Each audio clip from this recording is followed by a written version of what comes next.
अस्सलामुअलैकुम क्लास उम्मीद है कि आप सब लोग बिल्कुल खैरियत से होंगे। आप सब लोगों को पता है कि हम लोग इन दिनों लूप्स को डिस्कस कर रहे हैं। लास्ट लेसन में हम लोगों ने डू वाइल की लूप को हम लोगों ने डिस्कस किया था। जब से हम लोग लूप्स को डिस्कस कर रहे हैं, हमने कहा कि लूप्स की 4 अकसाम होती हैं, 4 टाइप्स होती हैं। तो कौन कौन सी होती हैं ji? While loop, do while, for loop और नेस्टेड लूप। ठीक है। अच्छा, आज हम जो फॉर लूप को डिस्कस करेंगे, एक तो हम फॉर लूप डिस्कस करेंगे, ठीक है, और उसके साथ एक कंटिन्यू का कीवर्ड होता है, ठीक है, वो भी हम यूज़ करना सीखेंगे।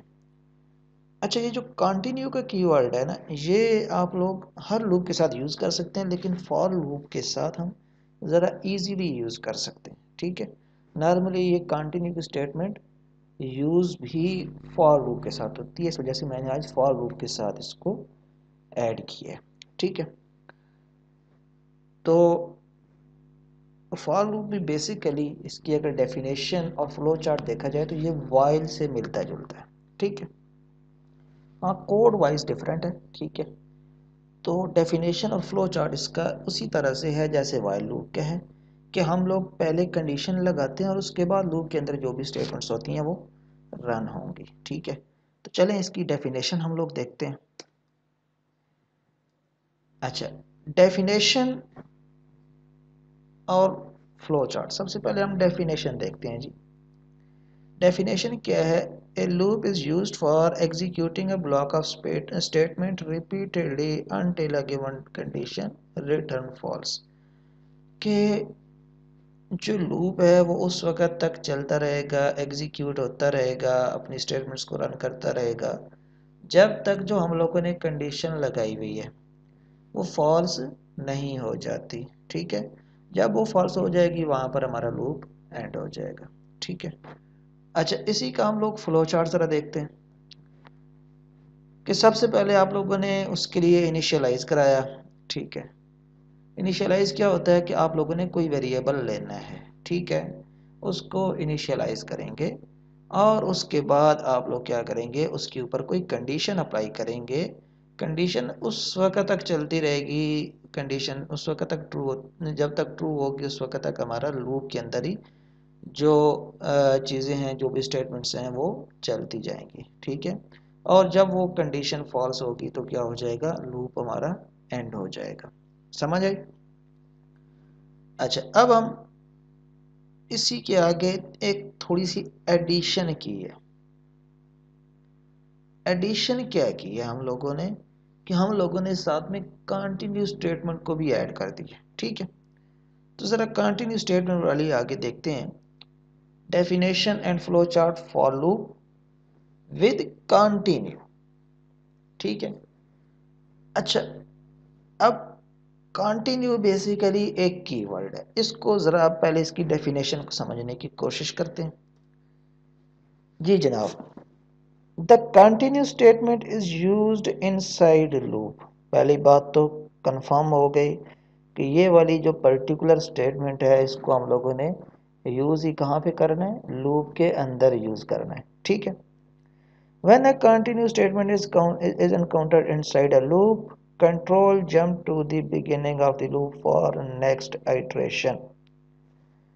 जी, इसका क्या मतलब है कि जो भी हम लोगों ने उसके अंदर जहाँ पर कंटिन्यू स्टेटमेंट लगाई है वहाँ पर हम लोगों ने जो भी कंडीशन लगाई हुई है वो कंटिन्यू स्टेटमेंट में जाएगा, तो आगे लूप में नहीं जाएगा, लेकिन उसके बाद जो अगली दफ़ा रन करेगा तो नेक्स्ट आइटरेशन को रन करेगा। समझ आई? मिसाल के तौर पर उस टाइम पर अगर नंबर 3 की बारी थी तो 3 को हम लोगों ने इक्वल कर दिया, 3 के अंदर हम लोगों ने कंडीशन लगा कि वहाँ पर कंटिन्यू का कीवर्ड ऐड कर दिया, तो क्या होगा, वहाँ पर आएगा तो लूप में नहीं जाएगा बल्कि फिर स्टार्ट में चला जाएगा लूप के, ठीक है। लूप के स्टार्ट में जाएगा तो अब वहाँ पर क्योंकि एक इंक्रीमेंट हो जाएगा तो वहाँ पर क्या हो जाएगा, 4। तो नेक्स्ट टाइम हमारे पास जो नंबर हमारे पास अपीयर होगा वो 4 होगा, ठीक है। 3 जो है वो बीच में से स्किप हो गया। तो इन शॉर्ट अगर हम समझें तो ये जो कंटिन्यू स्टेटमेंट होती है ये बीच में से नंबर्स को स्किप करने के लिए होता है, ठीक है। आप लोगों ने बीच में जितनी भी आइट्रेशंस जो हैं वो स्किप करनी है, ठीक है। मिसाल के तौर पर आप 1 से 1000 तक गिनती लिख रहे हैं, आप कहते हैं कि बीच में 700 से 800 तक जो नंबर है ना वो डिस्प्ले ही ना हो, सही है, वो लूप में रन ही ना हो। तो आप क्या कंडीशन लगा सकते हैं, फॉर एग्जाम्पल आपके पास एक जे वेरिएबल है, ठीक है, उसको आप कह सकते हैं J greater then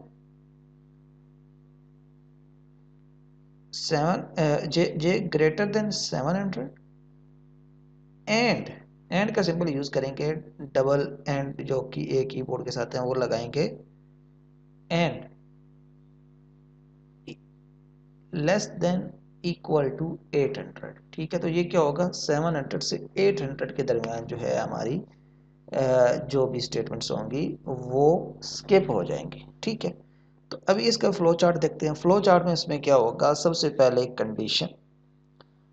condition true हो रही है तो उसके बाद क्या होगा, नेक्स्ट कंटिन्यू की स्टेटमेंट पे। अगर कंटिन्यू की स्टेटमेंट भी यस होती है, मतलब ट्रू होती है, तो क्या होगा, नीचे लूप की स्टेटमेंट्स को रन नहीं कर रहा, ठीक है, वापस कंडीशन में जा रहा है, ठीक है। अगर वो फॉल्स होती है, मीन कि नो लिखा हुआ है हमारे पास, ठीक है, अगर वो फॉल्स होती है कंटिन्यू की स्टेटमेंट, ठीक है, तो क्या होगा, फिर क्या होगा, कोड के इनसाइड जो भी काम हो रहा है वो वाली स्टेटमेंट जो है वो रन होगी, ठीक है।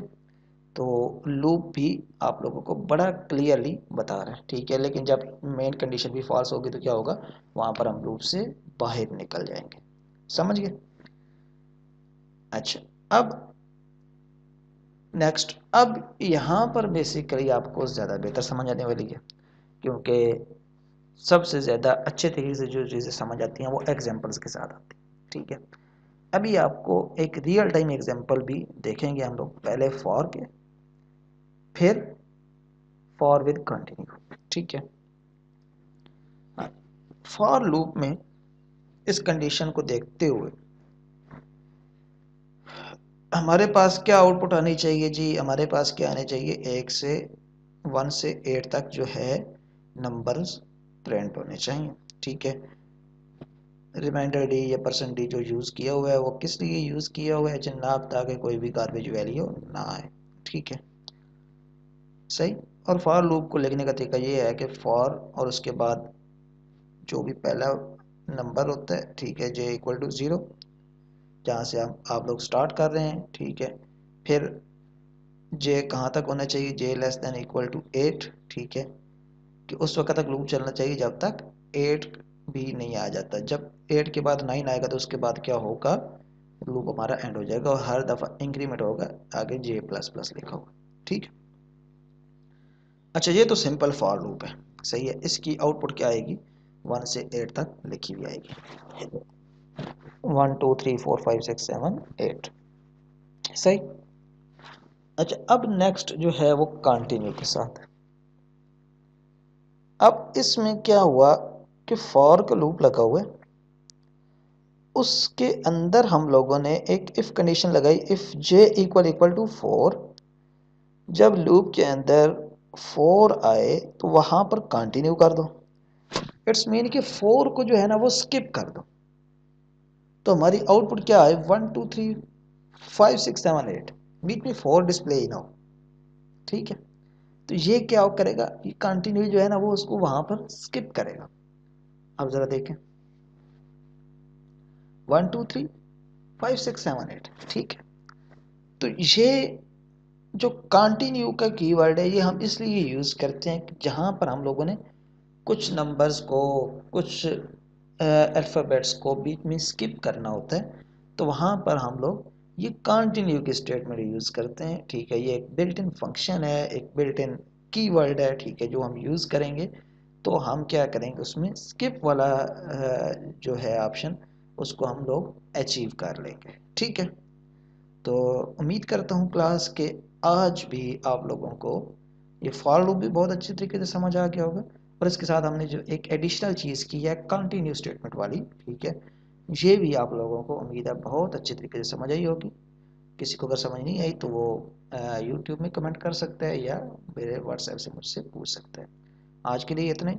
अल्लाह हाफिज़।